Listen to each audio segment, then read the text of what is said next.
Hello and welcome to another fantastic episode of Why Bother with your host, John Szablewski, the podcast that didn't need to be made by the host who really didn't want to make it. Today, I am joined by the very talented Elyssa Harper, who is a local artist, art educator, and mural painter here in the Queen City. I'm very happy that she was able to take some time out of her busy schedule to talk with me today, and I think you're going to really enjoy what she brings to the table. So without further ado, I would love to introduce my good friend, Elyssa Harper. How you doing, Elyssa?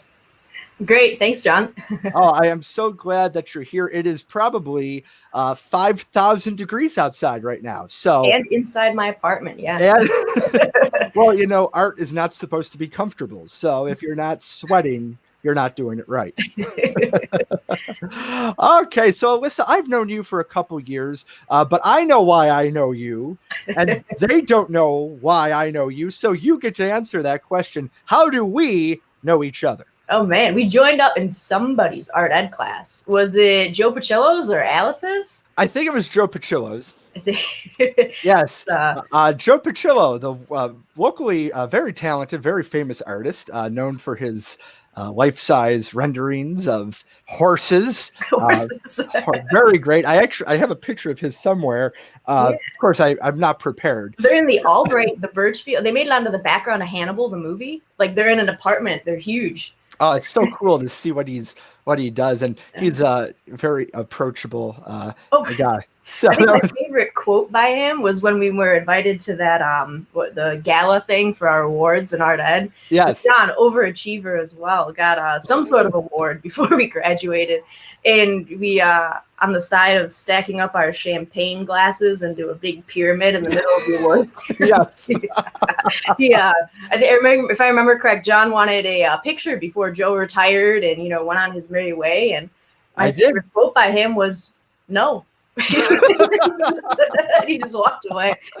I thought that it would be great to be able to commemorate the impact he had on my life, and with one syllable, it was all brought to shambles. But no, so to those of you who are watching right now, Elyssa and I are both art educators in various districts around the community.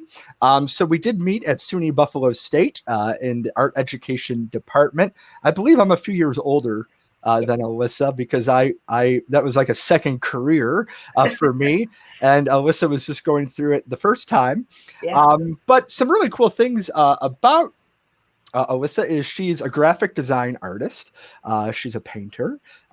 She creates awesome artwork, and that's what we'd like to talk with her about today. So Elyssa, why don't we start out on your artistic journey, so to speak? So in the beginning. All right. There you go. Take it away. I mean, I didn't always want to be an art teacher per se, but I was always drawing, sketching. High school. My local high school was fortunate enough to have an art academy, so I was able to get in, advanced drawing and painting, end up with some AP credits at the end. And I really had no intention of becoming an art teacher whatsoever. I was thought of it as like a pyramid scheme where you go to school to become an artist, to teach other kids how to become artists maybe someday.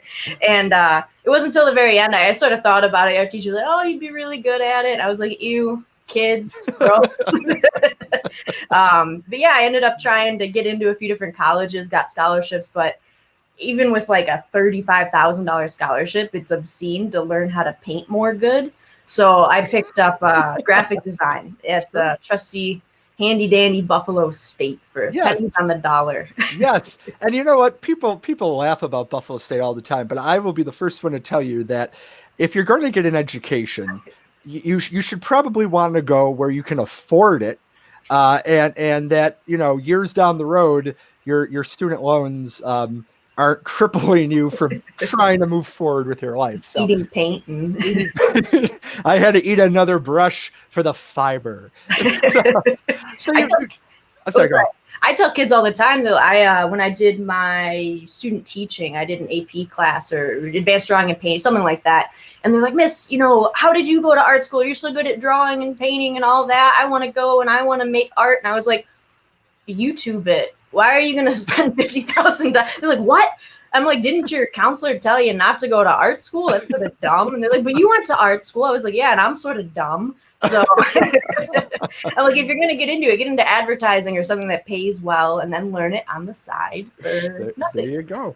It's, the arts really help us as individuals, make it through life. It gives us something, that old cliche, art gives us something to live for or to fight for, right?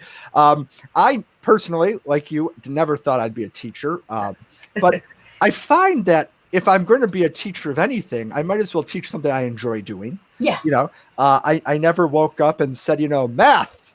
Let me teach you how to do math, because I don't even know what half of it means anyway. So I would have done bio or science if I could have. Yes. I mean, at least with biology, you could plant something and, oh, here's my hypothesis. Maybe if I take a watermelon seed and a cantaloupe seed, I'll have a watermelon or something. Yeah, I don't know. That sounds like GMOs to me. Genetically modified organisms. See, but there is nothing more satisfying than being a substitute teacher, and they all know you as the art teacher, and then you go into their science class and like, yes, you don't have to do anything. And I'm like, oh, no. You're going to learn today. Today I'm going to be a real teacher.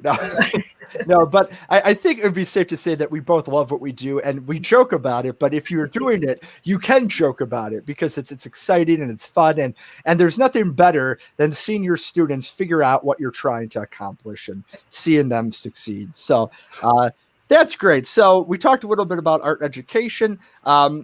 So talk about art a little bit more in high school and in college. What were some of your courses that you took that really stuck with you, that really made you feel like this is something you wanted to do?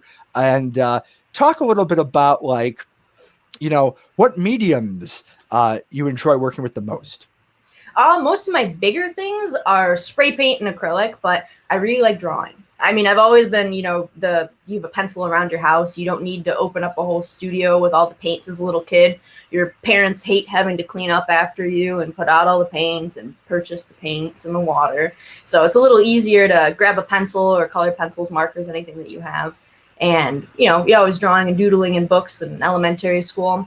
But when I got to, middle school, high school level, I started realizing that I could draw pretty accurately. And it was interesting going from copying, comic books and, illustrations and textbooks and things like that to just making up your own little versions of them. So I think I mentioned that my high school had an art academy, which really helped steer you. I think it was our junior year. We got to pick up an academy that we wanted to do. It could be science, education, something like that. You could pick what you wanted to go into, and they steered you in that direction. So you could pick electives that had to do with it, and you'd be with students that were in the same academy. So when I took a graphic design class or a photography class, it was with pretty much the same group of kids that I'd been with that took a drawing class with me.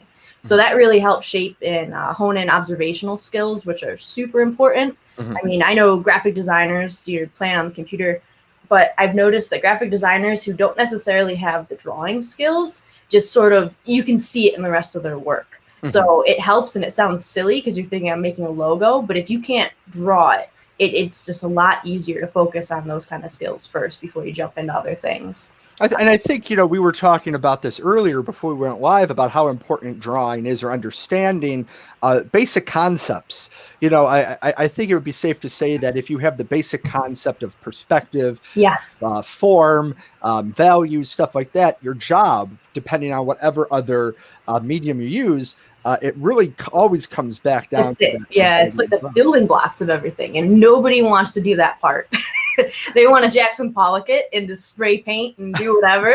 And, I have kids. I teach graphic design right now. So all my things are on the computer. I don't do drawing and painting.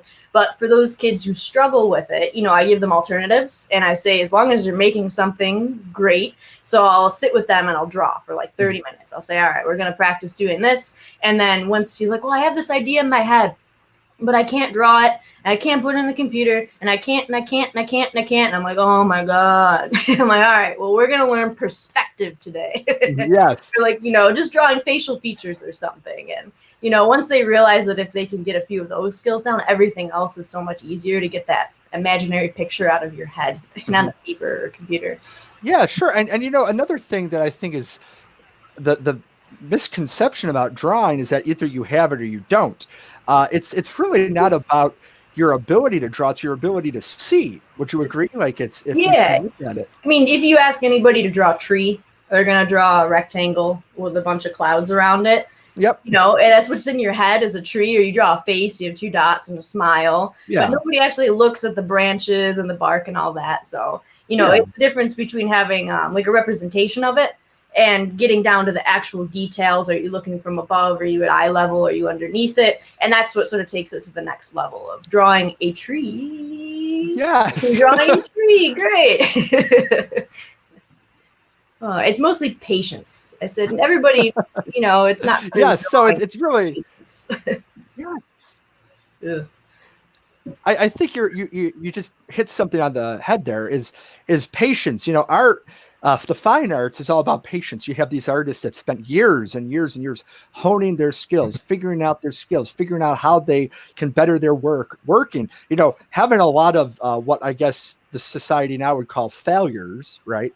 Yeah. But if it wasn't for that, they wouldn't be able to have mastered or created what they did. Yeah. So, you know, looking at Picasso's, he went, and if you look at his early work from when he was 14, they're immaculate. They're like master drawings. And then as he got older, he unlearned it, and he intentionally made it look childlike. Yeah. And I noticed you take somebody to the gallery and they're like, I could have done that. One, you didn't. And, and they're like, oh, you know, they have an idea of what it's supposed to look like in their head. I take family members to the Albright, and I tell them they have Picasso's and they have Van Gogh's and Pissarro and all that good stuff. Cezanne. And they're like, well, I didn't see a Picasso. I'm like, yes, you did. You saw several. You just had no clue that he did other stuff, you know? So naturally, you're referring to the Albright Knox Art Gallery, which is on hiatus right now, even before this pandemic took over the world and canceled everything.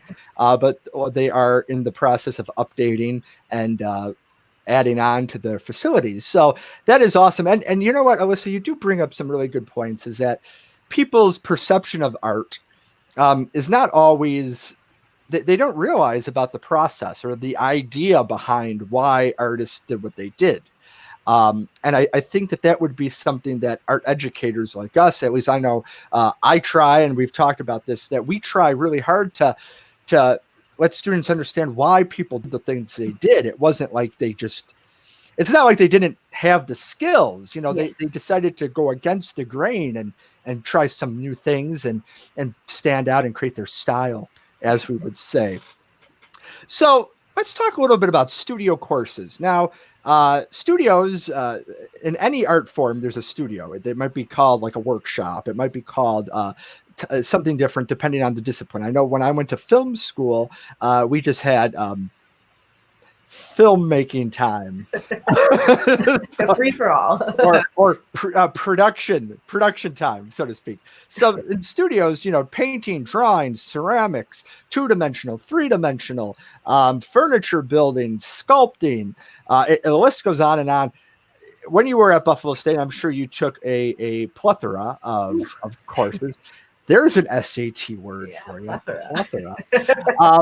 So what studio courses did you find you enjoyed the most, that you wanted to incorporate some of those skills into your personal work?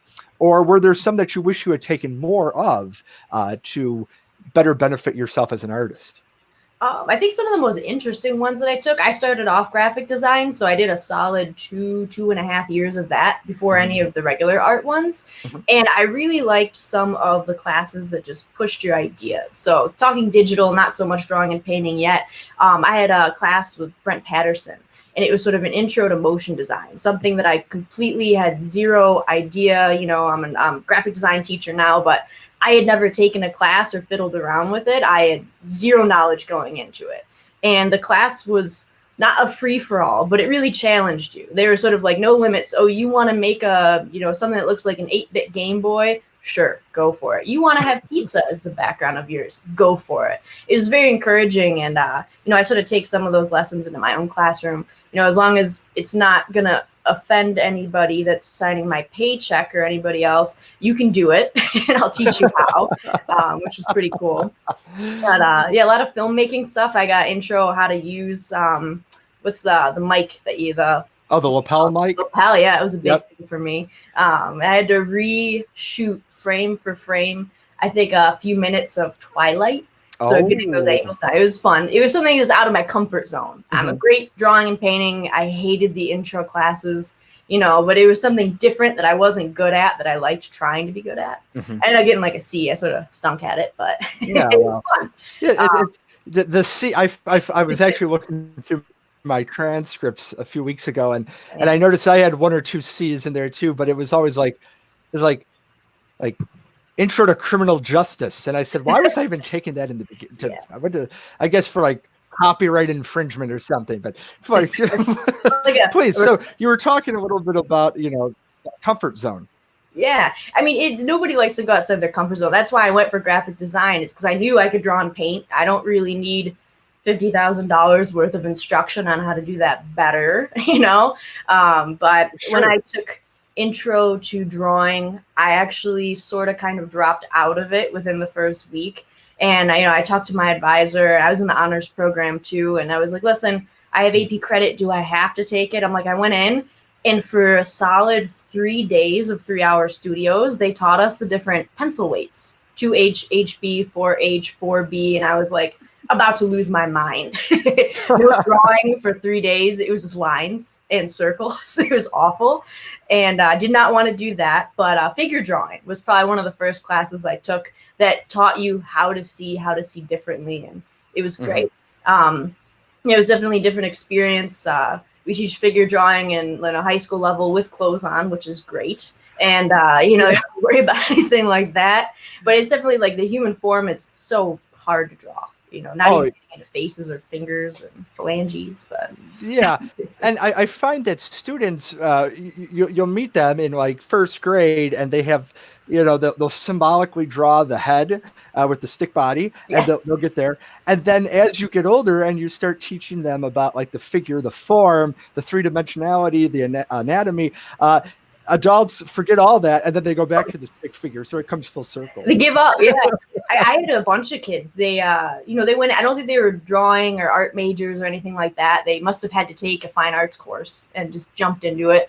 And it was awkward because there was such varying different levels. So I sort of sit in the corner, like, I already sort of know how to do this, and just draw on my own. And then you get like the angry glares, like, well, hers looks different. I'm like, don't look at mine. Oh, I know. I think I had the professor, I was going around, and I don't even know if it was live model. It might have been a skeleton at that point, but he was like, you drew the background. There was like a table and something else and a window and some curtains. I was like, yeah, what do you think? He's like, oh, yeah, it's really, really good. Could you not draw that? Because not everybody else can. I was like, no.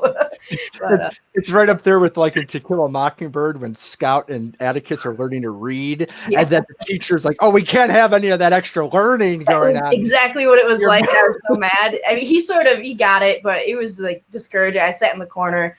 Away from everybody else, looking at my sketch pad. Like, don't look over my here. Gosh. Don't look over here. I remember my intro to drawing class, and we sat there and we were doing it. And I was so proud of what I accomplished. And my professor came over and he's like, okay, great. What is this? It's abstract. It's like when you got the notes on your test and teacher's like looking at yours. Oh, everybody read the question extra hard. Oh, I thank you for that. Yeah, no, passive aggressive, not knowing that you're talking about me throughout this entire thing. All right, so let's talk a little bit about murals. Now, this mural I'm about to put up onto the maybe, I don't know. Is this working? There maybe, I see it. Okay, there it is. This mural here is This mural here, I'm really bad at this switching thing. I'm learning. Is something that you did in the last year. And it actually, if I remember correctly, caused a little bit of a, unbeknownst to you, stir, because it was used in some marketing materials and you weren't told about it. Yeah, I mean, it's funny. I'll have murals. People do little photo shoots around town, and I'll have people texting me like, hey, I saw your bird on Hurdle or whatever was in the whatever Buffalo Spree magazine. I got a text one day. It was probably the coolest one that I got. They were watching the Food Network or Travel Channel, and it was one of those specials of like international cuisine, and they visited Buffalo. And my bird mural was actually used in it. Like they zoomed around different areas of Buffalo, and that was smack. So they paused it, took a picture, and sent it to me. But yeah, I've seen this pizza one specifically has been used on ads for food delivery around Buffalo. And I'm not sure. I just sort of like comment under it. I mean, they're not directly making money off of it. It's still not the best practice to be doing. Like if they tag me, I'm fine. It's not like they're saying they painted it, but I think it's just funny. I don't worry too much. As long as they're not selling t-shirts of it, I'm okay with that. Now, let's talk a little bit about this. So where exactly is this located? It is in the Hurdle Alley. So there's a Sunoco right on Hurdle. I want to say there's Max on Hurdle. And there's a hidden alleyway with just, I want to say, over a dozen artists. All went back there. We had Mark Madden and Vinny Alejandro sort of put this mural jam together. And it's cool because they gave us complete autonomy. They didn't really give us any rules. Just said, come paint. And I was like, fine, if you're not going to give me any rules, I'm going to paint a giant slice of pizza with an Illuminati eye and, you know, a Pizza Hut font. And it is what it is. So I thought it was cool. And I just like putting stuff out there that's unexpected. Sure. You know, it fits. It's Buffalo themed loosely at the cup and char pepperoni. Yeah. You know, it looks very delicious actually. And I remember last year following your progress on it. Now, how long did this take you to do? Was this a couple days? Was this a day? What was the? I want to say it was about 2 days. So I did a sketch and just all of a sudden took that, taped it up to the wall. I should have brought process pictures. But I got out there, sort of, you know, sketched it out, laid down some background colors, and I think it took about a day and a half. It was probably about 100 degrees like it is today. And I think it was 2 days of painting. So, you know, I also wanted to bop around and see other artworks and check out the other murals that were going on. So it was a little longer than it should have taken, you know. Sure. But it was pretty cool. Yeah, had a few people come take pictures while I was working. Had family members come out, and there was actually a news anchor that I didn't know was a news anchor at the time. And everybody's got cameras in your faces, and she just had a cell phone. So she's asking me questions, sort of like you are now, or just shooting it. And she's like, oh, what do you think? And I just start rambling about how buffalo pizza is superior to every other form of pizza. Everything else is trash. And it went on the news with my face. And I was like, oh, she didn't tell me that this was a news interview. And it was like on her Twitter and the news forum or something. And everybody was commenting like, you suck. Yeah, I love whatever DiGiorno. I'm like, oh my God. Well, what you need to also realize is people don't like people that tell the truth. So you were completely true. Blue cheese and ranch. Right. I always find it so fascinating. So, you know, I'm a lifelong Buffalonian, as are you. And I remember going to Washington, D.C. in the Capitol and going down into their like little cafeteria area with the 8th graders at my school last year. And the kids are like, oh, they have pizza. And the kids bought this pizza. It's like a piece of cardboard. And it doesn't even have sauce. It's like diced up tomatoes. And like, why is this a thing? You know, these poor people that are. I went to New York City for pizza, almost specifically. And I was so excited. You see pictures and everybody's all about New York City pizza. The first time ever going there, like a year or two ago. And I was so excited. We went to a shop. I hated it. It was awful. It has no form. It falls over. Oh my God. And if you have to eat your pizza like a taco. Yes, you defold it. And I was like, why don't you just put like it in a sandwich, make it a sub, because you know it's too much work. So you have this mural and it's pizza.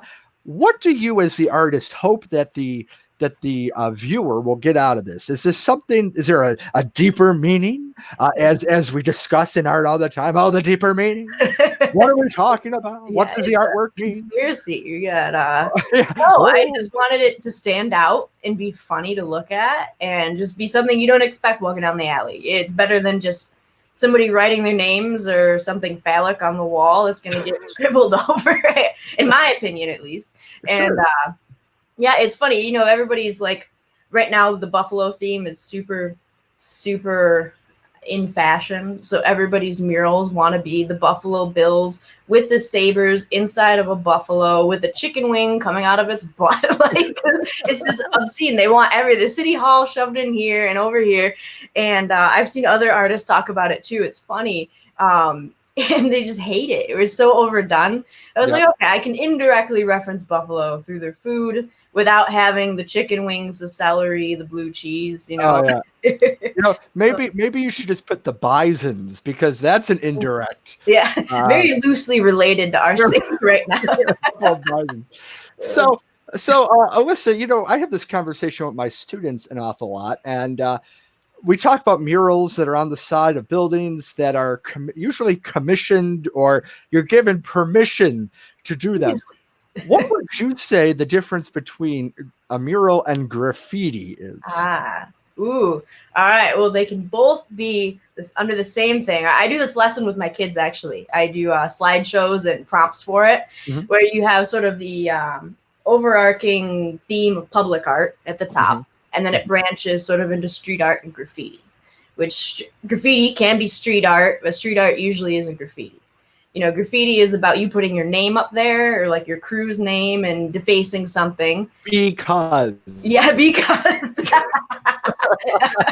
Because everywhere. And I followed him for a while, just finding those little things. They're everywhere. Like thousands of them. Meticulous. And I saw them on nails, like on actual nails, just driven into things. Like, it's insane. Yeah.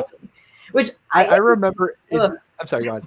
I was going to say, I think it's not well done and it doesn't look good, but I sort of have to admire the persistence, because it was the sides of buildings, pipes hanging off of things. And I remember in 2013 they caught him. They did, and I was in film school at the time, and there was an article in the Buffalo News about they called him the least talented vandal.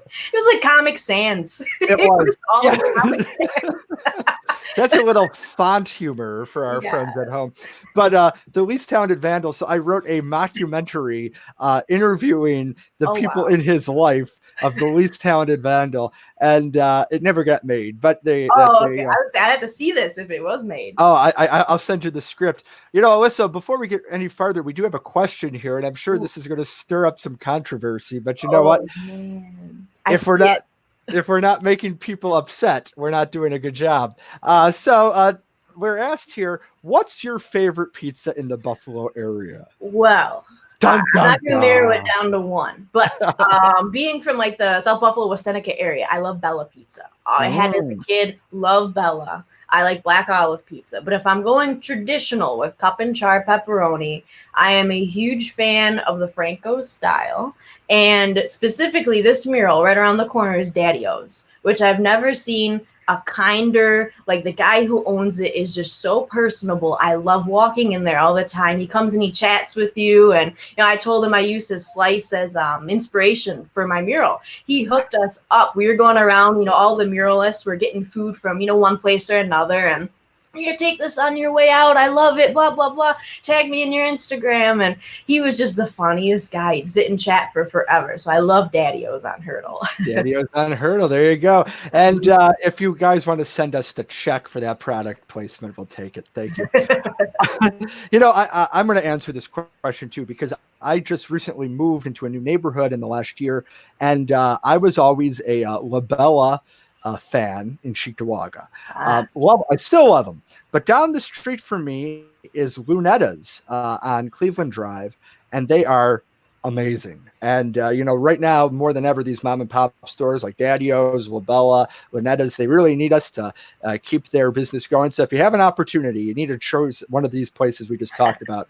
And I'm expecting free pizza. So thank you, Tara, for that. For that question. Okay, so let's get back to murals. And we were talking about graffiti, talked about murals here. What responsibility does the artist have in creating public works of art? I would say it depends on where it's going.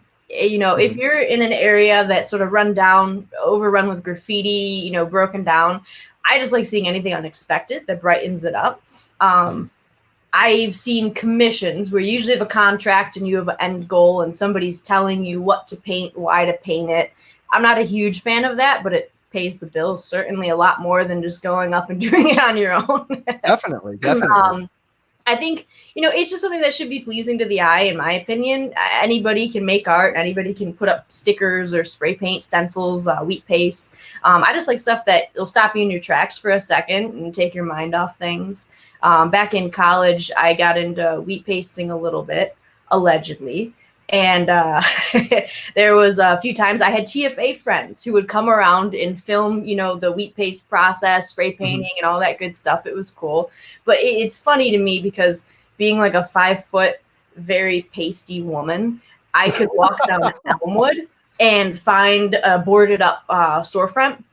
And I could go in the middle of the day with everybody drinking their kombucha, whatever hipster drink that they have, with a pair of sunglasses and a paint bucket in my hand. And I could walk up to a store pretty much anywhere and I could graffiti it without anybody calling the cops, taking pictures, doing anything, Karening me, right? And it's just funny, that I was able to do that. And it just goes to show, like, it's crazy. You can go through and just not have to worry about it. And we should, I'll tell you that if I did that, I'd be arrested on the spot. Absolutely. So, my as would privilege. 99% of other people doing it. It's funny. We talk about in my classes, Keith Haring, who is known pretty much for going into the New York City subway system and chalk drawing on top of the advertisements after they were coming down. And my students always ask, well, isn't that graffiti? And I'm like, yeah, but he's famous, so there's a difference there. He did get arrested a lot.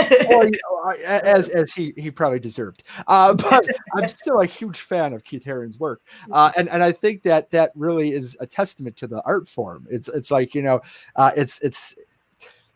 it's a risk. It's a risk. It's provocative, and if it's done well, like my big thing with graffiti is how did these people go into these train yards in the middle of the night and like spray paint like this huge 25-foot by 90-foot thing? Very talented, and nobody saw them at all. Somebody who has allegedly been in train yards like that to shoot photos and do things. They work very quickly. So like graffiti artists that can bang out like a burner like that are very, very skilled. They have ladders, they're quick, they're whatever. And most trained people don't get paid enough to care, You're walking down Elmwood, the thing that I made was a wheat paste of a bird. It was one of the first birds that I did. And I slapped it on a boarded up bank. It was an 18 slot. And I put it up there and just left it, took a picture and walked away. And like, okay, nobody called the cops. Great.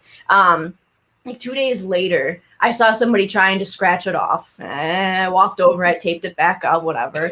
And then another day later, it's funny because people complain about graffiti all the time or street art or things that weren't commissioned or actually paid for. The Elmwood Village Association posted it saying, thank you to the anonymous artist. I graffitied their stuff and they thanked me for it.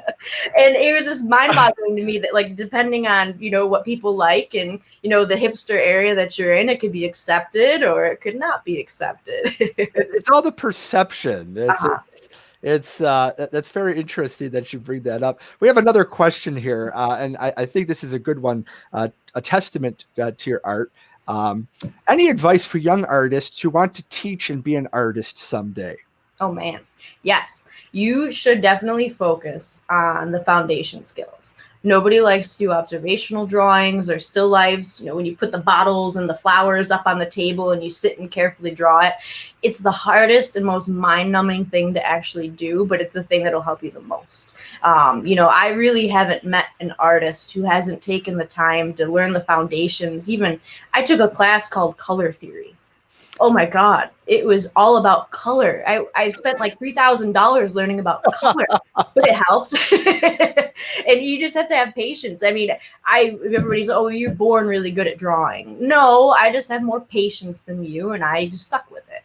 So, I mean, I know my boyfriend's, I believe, grandmother, she picked up drawing and painting when I want to say she was in her 50s or 60s and just amazing at it. But she sat and had the patience to learn the skill. So it takes time. It's definitely something. It's patience, and in this generation, we find that instant gratification deters people from wanting to take on these skills.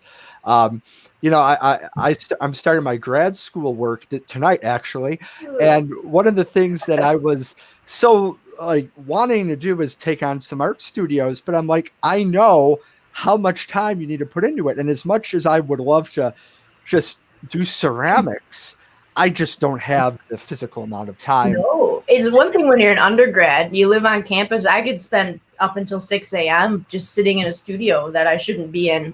And, we were in the art ed crew in Bob's ceramics class. I'd never taken one before. I'm like hanging out of the kiln because I don't physically reach the bottom of it. Just trying not to kill myself. That's really funny. I mean, it's thinking about all that stuff, it's such an awesome field, and the arts continue to prove their importance on teaching people how to express themselves, how to give something back to the community, how to participate in the conversation. And it is mind-boggling to me that it is always one of the first things on the chopping block, because there's very little data in assessment with it. Whereas you're giving somebody that opportunity to love something and have something to live for, we always want to take that away. And I think that's it's bizarre. I think it comes down to like quantitative versus qualitative, that you really can't, you take an art test, you colored inside the lines, you get 100, you get 10 points off because you scribbled over here. There's really no numerical score that you can give. And, in most of my classes, I wish I missed the studios, like you were saying. It's just working with your hands is something completely different than work in graphic design. And I do miss it. I don't miss cleaning it up or having to be in charge of children who make messes. So that's nice. But it's, they talk about, we have to use technology more. We have to use and they're like shoehorning it in. Yeah. I mean, my art class, I don't expect anybody really to become an artist. I mean, I expect them to have a better understanding of it, why people make it, what are somebody trying to sell you. I do a lot on advertising. Appreciation for it. Yeah. I mostly go into, that I do a lesson on the difference between street art and graffiti, and propaganda is one of my favorite ones to get in. And I'll show them advertisements, and I'll teach them how to make fake advertisements, where you steal the font, you steal the color scheme and the theme, and you try and pass it off as a real ad. And you have to think, what are you trying to do? Are you trying to sell something? Are you trying to scare somebody? And it really gets them thinking about, they're probably not going to become advertisers or artists like that, but they look more, skeptically at things that they see. Like, why is this ad allowed to be up, but why is a bird that somebody painted not? Why am I allowed to have a Colgate and a McDonald's ad and this and that all over plastered in front of my face, but I can't see artwork, Yeah. It's and I that's a big thing right now in digital literacy and media literacy, where especially now where we're sitting home a lot more because we're in quarantine, but there is so much media being thrown at us and at our children and our students every day. Being able to read it and understand what it means and figure out what is it trying to say. Is it a reputable source? Is it not a reputable source? Can I trust it? Should I not trust it? I have this project, art criticism, and I have kids look at artwork and tell me what they think it's about. Editorial cartoons, the same thing. This is definitely a 21st century skill that we need. I think it's natural for us as art teachers to be able to put that into our curriculum, and it's very important. And I think what you're doing with the make your own ad is far people really paying attention, and I think that's a testament to where we stand as a society, so to speak. Yeah, digital literacy I love talking about because everybody overlooks it. It comes down to who paid somebody to make this and why. Yes, because you could make the results of any survey come out whatever you want it to be if the price is right. So you're I want to talk a little bit about the artwork that's on the wall behind you right now. Now, one of my favorite artists and one of your favorite artists is a local gentleman named Philip Burke. and I teach my 7th graders about him, and I absolutely love following his work. I love everything he does. It's just so phenomenal. Can you just discuss those the story behind how you got those? A sketchy Instagram transaction. Yeah, I've got up here baby Richard Nixon and then baby Mick Jagger. And I saw them, I was scrolling through, I think I ended up teaching a lesson on Philip Burke like you did. Everybody steals it. And we did portraits, and we actually got him to come in and talk to the kids. He was great with them.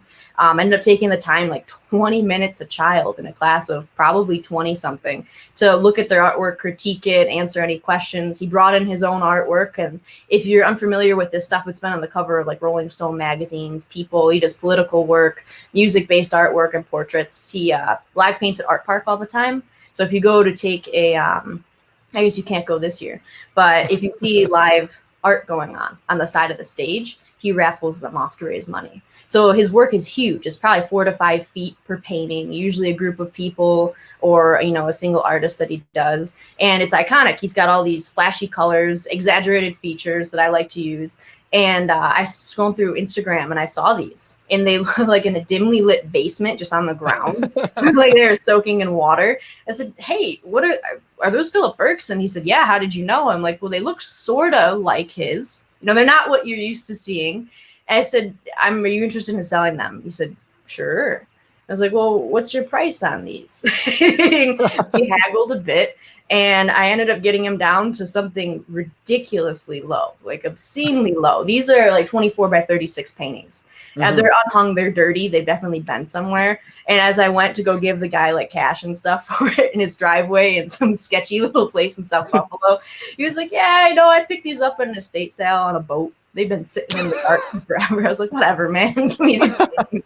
That's awesome. Yeah, I took them back, and immediately when I'm friends with Philip on Facebook, I said, "Hey, these are definitely yours, right? Like they're definitely signed Philip Burke." And he did say that they were his. And I got a hold of his what is it? His company. Sure. Sure, his company, the sure. Burke company, and they representation. Did, right? Yeah, it's something. It actually is something like that, where you can buy his original artwork through it. And he confirmed that they were his, and told me that they were actually done for a children's storybook. They were never published, so nobody else has pictures of these besides me and everybody else watching that screenshots their TV right now. And they've never been put into production. So he did, I believe, models of his friends' kids as little Mick Jagger and little Nixon for this storybook that never happened. And then they got lost. They just ended up in somebody's basement somewhere, and now in my studio. Oh, it looks like we're losing Elyssa. She'll be right back in a second. So yeah, so Philip Burke is an awesome artist. If you have the opportunity to look at some of his work, you should definitely be able to do that, because it would.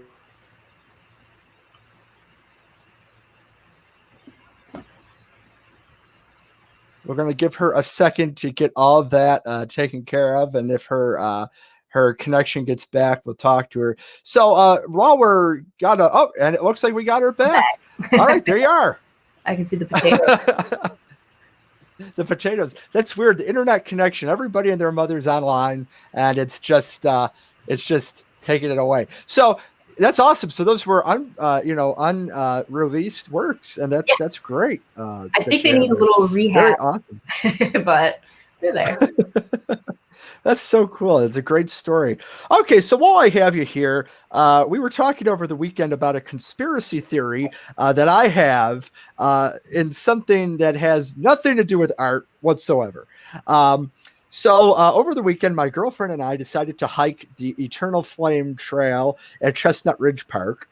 And apparently we and 5,000 other people had the same idea. And it was funny because on Facebook, I had just shared, or I was tagged in or something, about how that day, after we had gotten back from the trail, the Eternal Flame Trail was closed down indefinitely because of the need to rescue 2 people out of the ravine. So Elyssa comments, and she says that people do some goofy things. So why don't you share with everybody right now some of the things we talked about the people that go down into this trail. For those of you who don't know, once upon a time, there was a hidden trail that nobody knew about that went to a waterfall deep in this, I guess, public park.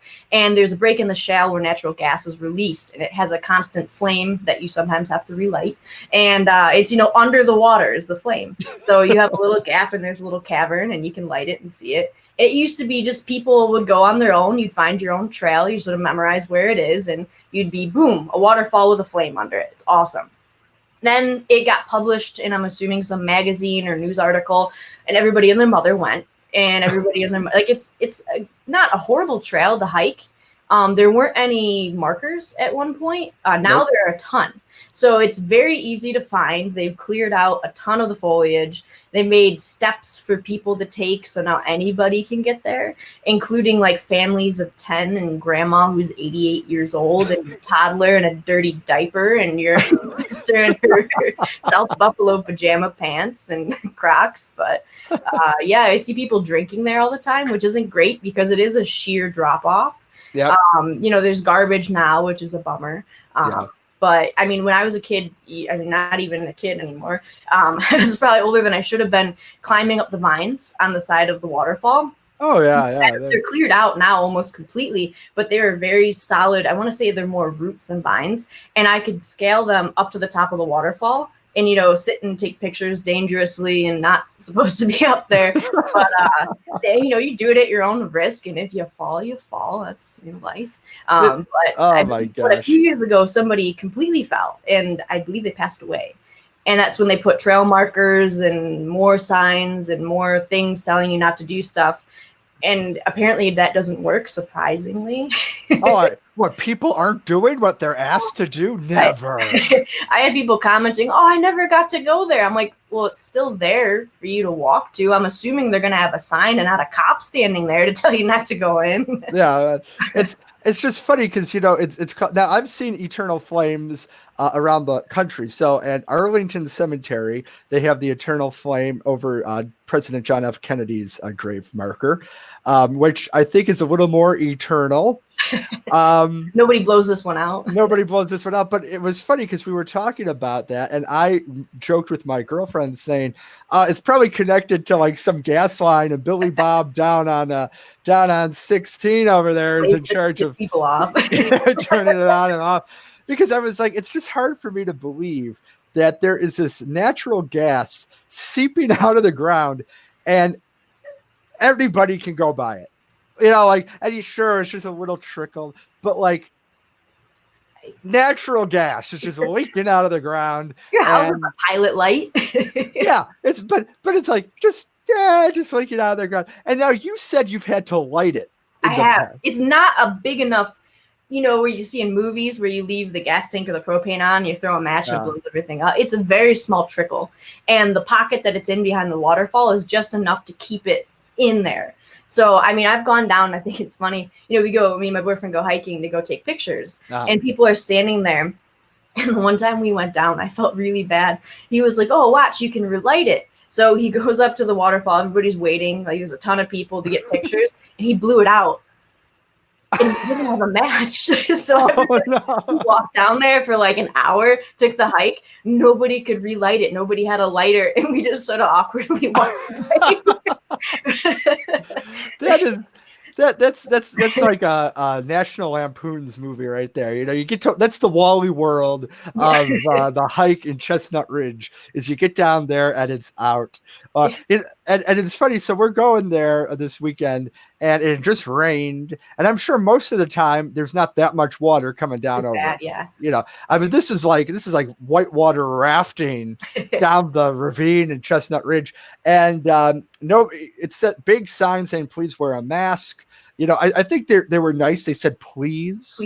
And a good 50% of people weren't wearing a mask. I don't really care what anybody's stance on the mask situation is, but if they're asking you nicely to do something, do it or leave. That's all I'm going to say. So we're walking down there, and there's this family, and there's like 4 people with dogs. 4 dogs! And this one dog is barking at the water moving. So I'm like, great. Now, not only do we have to worry about Grandma Betty down there falling and breaking her only good hip, but now we got like 4 dogs that we have to all worry about. Oh, and then the family, the mom and dad that decide to fight because the little boy who's like 4 has no hand-eye coordination yet, and he's tripping over every tree branch, But let's keep taking the family. That was awful, yeah. And they don't understand that they can't wear like shoes. Like it goes up to your knees if you hike up the river, down to get in there. You take off your shoes and it's just sharp shell. And they're like, I guess we can bring our whole extended family down here to do it quick. Yeah. and I wore Converse sneakers, so I was prepared. Okay, so Elyssa, we got a few more minutes here, so I want to just show some more of your artwork for people to see. So naturally, we started with the pizza mural here, and this is you can see this on Hurdle Alley, which I think everybody should go to. Let's talk a little bit about what we see here. Those are actually reproductions of much larger paintings that I did. If you can imagine those at 2 foot by 2 foot, I made a stencil of City Hall. So down on Niagara Street, you stand in the middle of the road, you take a picture and remove the obelisk.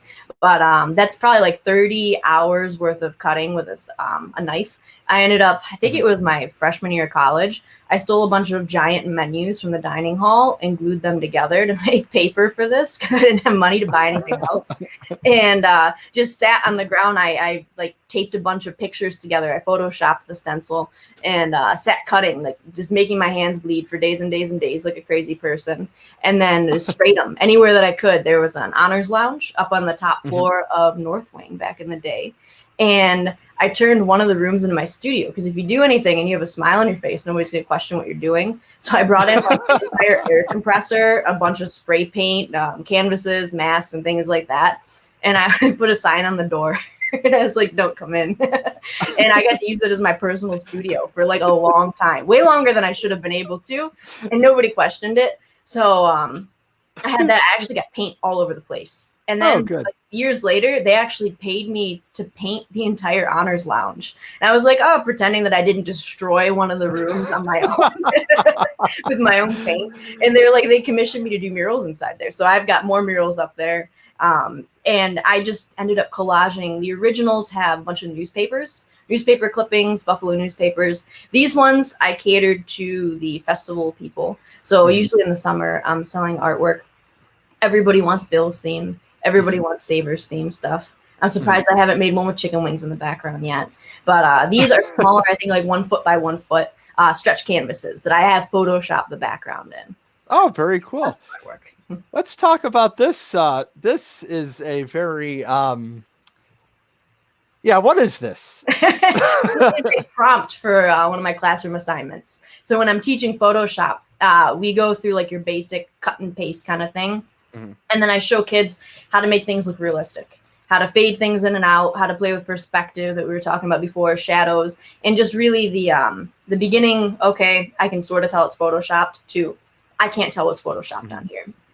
I think the original picture that I found was just the brain in the jar and 2 empty jars. The egg, the eye, the hamburger, and the mushrooms are all fake. I put those in there. But depending on like where the glass and everything is like the really advanced steps for kids to try and bring in highlights and shadows. And it's one of their like cumulative projects. So make you believe what you're seeing. That's very cool because I'm believing what I'm seeing here. Then we have this, which, if I remember correctly, this is on the back of a skateboard? Skate deck, yeah. Skate deck, I ended up doing some more sketchy Facebook transactions and getting a bunch of skate decks and sanding them down. So I went into Home Depot, like Ron Swanson, and everyone's like, oh, miss, what do you need? I'm like, I know more than you. You got all the tools to sand them down. And you mentioned it looked like Rocky Horror, which is funny because I have a big painting in my living room of that. But I call them the Kesha lips because it's a bunch of glitter. Like, everybody hates it in arts and crafts. Your teachers hate it, your parents hate it. But it started out with a drawing and then just watercolors and layers over a sketch on there. That is so cool.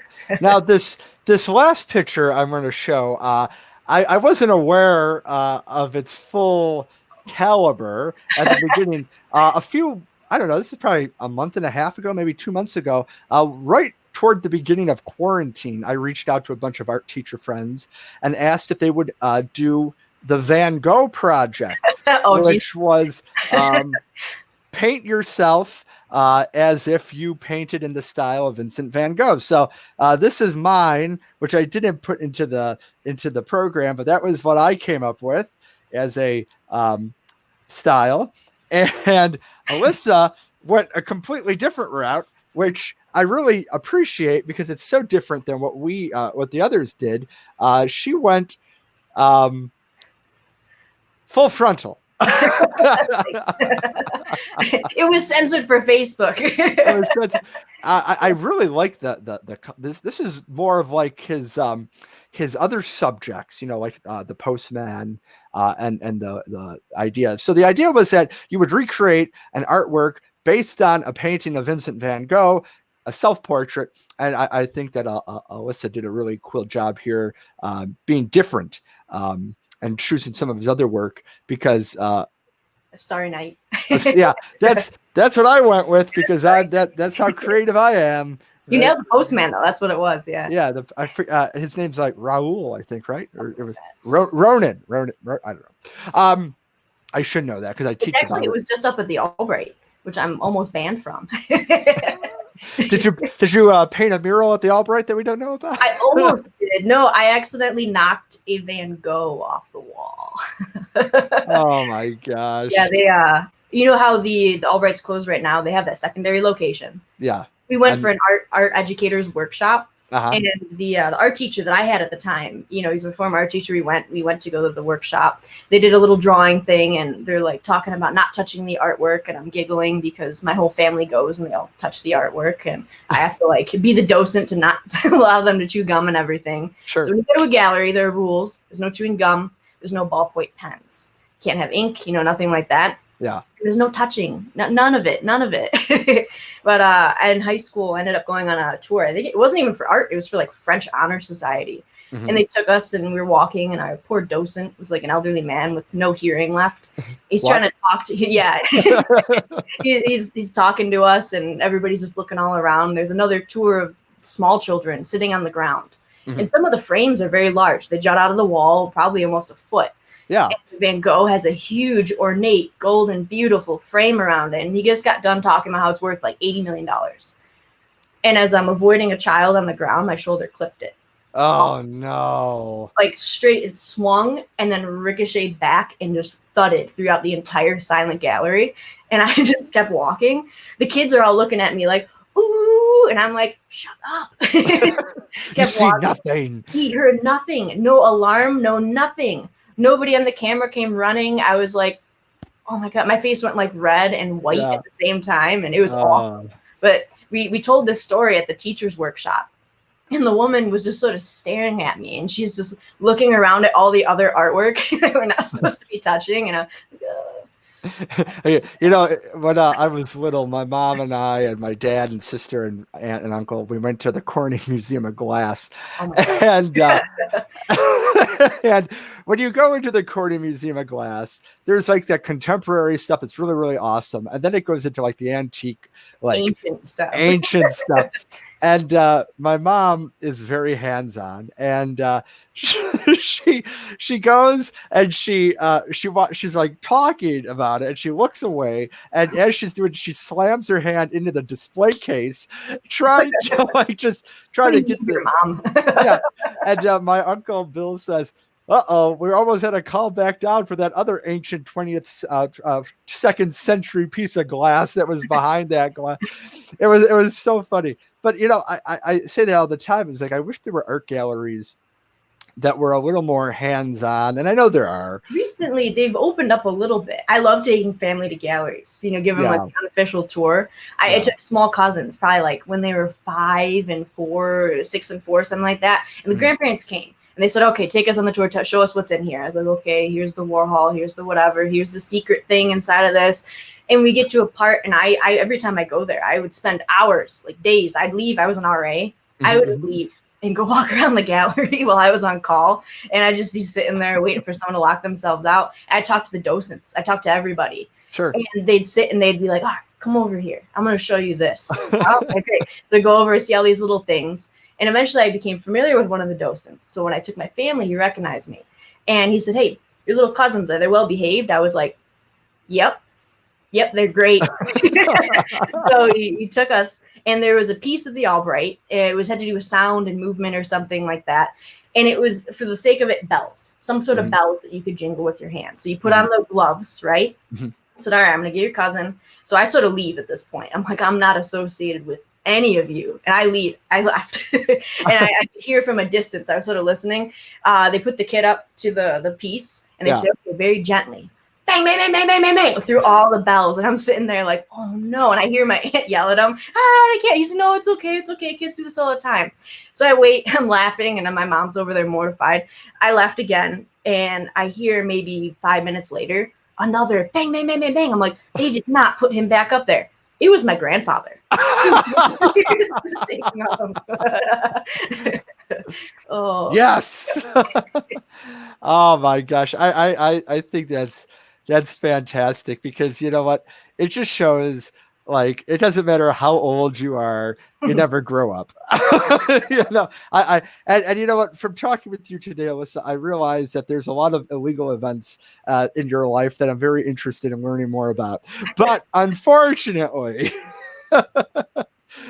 we don't want to give away the entire store, otherwise you might not get it back. So other than that, I really do appreciate you taking the time to talk with me today. Please follow Elyssa on Instagram. Her handle is at 5footharp. It was also on the pizza mural here, and now you'll know whenever you see it on the food delivery publications in the city of good neighbors who actually crafted it. Now, Elyssa, we have the summer coming up, and if you're like me, us teachers who have been working our butts off through this quarantine are going to get what they refer to as a summer vacation, in quotations, because I think this is going to be the least summer vacation I've ever had. Do you have any big plans, any projects, anything coming up in the future in the next few months? Hopefully a mural in the works, because I hate being employed and I'm a bum in the summer. I'd usually do art festivals, but now because of social distancing, we like to save everybody's lives or something stupid like that. I know, the nerve. I think I've just scored a commission for like a 45-foot by 13-foot mural up in Hamburg. So I won't reveal the location yet, but I've been doing some sketches, and it should be one of those new hipster Instagrammy spots for everybody to go take pictures of dogs. Awesome. And as you're working on that, if you send us pictures, I'll be happy to share them with our audience so that they're able to see it. But awesome. That sounds great. And we're looking forward to seeing what you create in the future. And thank you very much for taking the time to talk to me today. I really appreciate it. Yeah, thanks for having me. I got to be first female with, the pink little lines at the bottom to show that. Don't let anybody know. Really progressive on here. We are. Wait till later this week. Let me tell you. Oh, Jesus. Well, thank you very much, Elyssa. Ladies and gentlemen, you can follow Elyssa on Instagram at 5footharp. And please, while you're at it, you should give us a subscription on Facebook and on the Why Bother YouTube page.